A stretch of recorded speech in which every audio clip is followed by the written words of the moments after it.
Assalamualaikum warahmatullahi wabarakatuh. Halo semuanya, kembali lagi bersama saya Faikatul Nurul Ulia, ahli kesehatan masyarakat pilihanmu.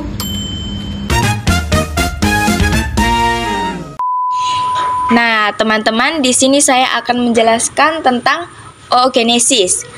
Urutan proses oogenesis ini ada berapa sih? Nah, ada 4 ya, teman-teman. Yang pertama ada proliferasi atau perbanyakan, yang kedua ada pertumbuhan, yang ketiga ada pematangan, yang keempat ada perubahan bentuk. Nah, saya akan menjelaskan dari oogonium. Oogonium itu apa sih? Oogonium adalah sel geminal diploid yang belum berdiferensiasi dan menghasilkan oosit. Nah, oogonium membelah secara mitosis untuk membentuk sel-sel lalu memulai proses meiosis. Nah, oogonium ini, teman-teman, membelah secara mitosis. Mitosis itu apa sih? Proses pembelahan sel yang menghasilkan 2 sel anak yang identik dengan sel induknya. Nah, karena identik, dia itu tidak berubah bentuk, teman-teman. Karena identik, walaupun 2 sel anakan, tapi identik dengan induknya. Nah, ini disebut apa sih? Oogonium membelah secara mitosis disebut sebagai oosit primer. Nah, oosit primer itu sel telur yang belum matang. Lalu, oosit primer akan membelah secara meiosis 1, yaitu oosit yang mengalami meiosis 1 akan menghasilkan 2 sel yang tidak sama ukuran. Nah, di sini udah ada 2. Lalu yang pertama ini ada oosit sekunder, yaitu sel telur yang dihasilkan dari pembelahan oosit primer secara asimetris pada saat perempuan pubertas. Yang kedua ada badan polar primer, yaitu sel haploid yang terbentuk bersamaan dengan sel telur selama oogenesis. Kedua ini sel yang tidak sama ukuran ya, teman-teman. Lalu oosit sekunder akan membelah secara meiosis 2, yaitu pembelahan yang menghasilkan 4 sel anakan haploid yang berbeda secara genetik. Nah, 4 ini berbeda secara genetik semuanya ya, teman-teman. Yang oosit sekunder menjadi ootit, yang badan polar primer menjadi badan polar saja. Ootit itu apa? Ootit adalah sel telur yang dihasilkan dari pembelahan meiosis kedua pada oosit dan akan berkembang menjadi sel telur yang matang. Lalu, badan polar itu apa sih? Badan polar itu adalah produk haploid yang dieksekusi yang dihasilkan oleh 2 pembelahan meiosis yang mengarah ke pembentukan oosit dan zigot. Lalu yang menjadi ovum nantinya adalah ootit ini, teman-teman. Ootit akan berubah bentuk menjadi ovum atau sel telur, yaitu sel reproduksi wanita yang dihasilkan oleh ovarium atau indung telur. Nah, jadi teman-teman, di sini saya akan menjelaskan tentang spermatogenesis. Dimulai dari spermatogonium. Apa sih spermatogonium itu? Yaitu memiliki kromosom yang berjumlah 23 pasang, merupakan awal dari tahap proses. Ia akan mengalami proses mitosis dan berubah bentuk menjadi spermatosit primer atau pertama. Nah, sudah dijelaskan tadi, dia akan membelah secara mitosis, yaitu proses pembelahan sel yang menghasilkan 2 sel anak yang identik dengan sel induknya. Karena identik, jadi seperti tadi, teman-teman, tidak berubah bentuk. Nah, lalu apa namanya ini? Ini namanya spermatosit primer, yaitu memiliki kromosom yang berjumlah 23 pasang dan ia adalah hasil dari pembelahan spermatogonium secara mitosis. Ia akan mengalami pembelahan secara meiosis 1 dan berubah bentuk menjadi spermatosit sekunder. Nah, jadi spermatosit primer akan membelahnya secara meiosis 1, yaitu tahap pembelahan sel yang memisahkan kromosom homolog dan menghasilkan 2 sel haploid. Nah, 2 sel haploid ini, teman-teman, namanya adalah spermatosit sekunder. Memiliki kromosom 23 tetapi tidak berpasangan karena sudah mengalami meiosis 1. Jadi, teman-teman, ini kan kalau yang tadi ada 2-nya ya. Ya, yang ini jomblo 1N karena sudah mengalami meiosis 1. Lalu mereka akan mengalami meiosis 2. Apa sih? Proses pembelahan sel yang menghasilkan 4 sel anakan haploid yang berbeda secara genetik. Nah, ini seperti tadi berbeda secara genetik. Ini apa sih namanya? Kok ada 4? Nah, namanya adalah spermatid, yaitu memiliki 23 kromosom dan tidak berpasangan. Spermatid tidak mengalami pembelahan lagi sesuai dengan keadaan yang terjadi, melainkan berdiferensiasi menjadi spermatozoa pada induk telur. Nah, kalau spermatid ini sudah tidak mengalami pembelahan lagi teman-teman, tetapi mereka berubah bentuk atau berdiferensiasi menjadi spermatozoa seperti ini. Spermatozoa itu memiliki 23 kromosom. Spermatozoa yang sudah selesai akan menuju tempat penyimpanan sementara atau testis. Ia akan menghasilkan 4 sel spermatozoa. Sperma akan keluar pada kondisi epididymis sudah tidak bisa tertampung. Sperma dapat membuahi ovum jika terjadi fertilisasi atau penumpukan di organ bagian sekitar kelamin.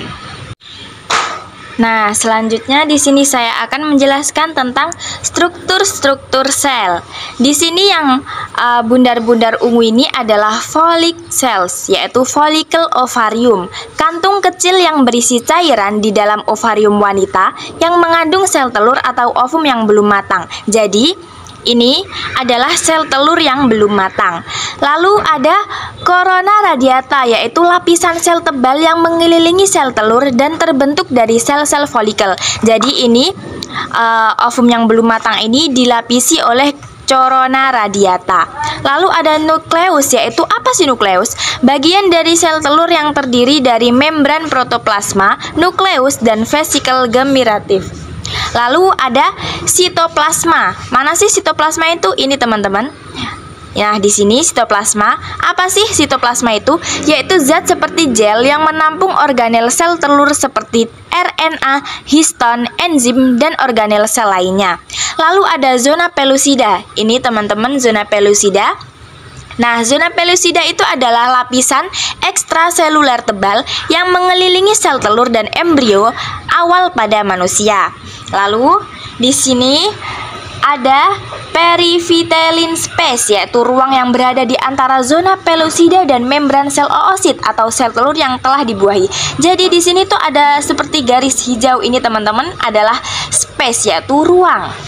Lalu ada yang ungu ini adalah plasma membran atau membran plasma, selaput sel telur yang dikelilingi oleh membran vitelin atau selubung vitelin. Lalu ada nukleolus. Nah, di sini letaknya di tengah sendiri ini, yaitu struktur bulat yang ditemukan di dalam nukleus sel yang fungsi utamanya adalah untuk memproduksi dan merakit ribosom sel. Nah, di sini saya akan menjelaskan tentang fertilisasi. Fertilisasi itu apa sih? Nah, jika senggama terjadi sekitar masa ovulasi atau masa subur, maka ada kemungkinan sel sperma dalam saluran reproduksi wanita akan bertemu dengan sel telur wanita yang baru dikeluarkan pada saat ovulasi. Pertemuan atau penyatuan sel sperma dengan sel telur inilah yang disebut sebagai pembuahan atau fertilisasi. Jadi teman-teman, penyatuan sel sperma dan sel telur, fertilisasi itu. Pembuahan terjadi di daerah tuba falopi. Di sini tuba falopi, umumnya di daerah ampula atau infundibulum. Nah, hari pertama yaitu ovulasi dulu. Ovulasi melepaskan oosit sekunder. Dari sini dia melepaskan oosit sekunder, namanya adalah ovulasi. Lalu ada pembuahan. Nah, di sini dibuahi lalu hari pertama ketika dibuahi maka akan membentuk sel tunggal atau zigot. Hari kedua akan membentuk 2 sel, hari ketiga 4 sel, hari keempat 16 sel, hari kelima blastosia awal, hari keenam 7 blastosita akhir, lalu hari 8-9 embrio memulai implantasi atau pelengketan pada rahim. Nah, di sini dia akan membentuk sebuah janin. Nah, di sini sudah ada gambar yaitu tentang proses terjadinya sperma menuju sel telur. Sel sperma berusaha masuk. Nah, berusaha masuk menembus sel folikel. Mana sih sel folikel? Tadi di sini ya, sel folikel. Di kepala sperma terdapat enzim. Enzim ini akan dilepaskan setelah menyentuh zona pellucida. Nah, lalu zona pellucida akan mengalami kerusakan, teman-teman. Dirusak zona pellucidanya karena enzim tersebut. Lalu dia akan bisa menyentuh sel ovum. Nah, satu sperma yang masuk dan menembus zona pellucida, maka akan terjadi pelekatan yang kuat. Akan terjadi pelekatan dan penembusan yang sangat cepat setelah terjadi penembusan zona pellucida oleh satu sperma, maka akan terjadi reaksi khusus di zona pellucida yang bertujuan untuk mencegah adanya penembusan lagi oleh sperma yang lain. Jadi, ketika satu sperma ini sudah masuk teman-teman, maka zona pellucida itu akan membentuk keamanan. Nah, tidak akan ada lagi yang bisa menembus. Jadi, cuman satu sperma saja yang bisa menembus sel ovum. Dibantu oleh granula kortikal. Nah, di sini teman-teman, granula kortikal. Setelah sperma masuk, maka dia akan melepaskan diri dari kepalanya dan berpisah dari badannya, lalu bertemu dengan sel ovum dan terjadilah pembuahan atau fertilisasi. Nah, yang ini nih, nukleosperma, dia yang akan bertemu sel telur di dalamnya, tapi badannya ini terlepas dari kepalanya, teman-teman. Nah, enzim dalam akrosom yang ini, membran plasma ovum yang ini, zona pellucida yang ini, badan basal sperma yang ini, nukleosperma yang ini, granula kortikal yang ini.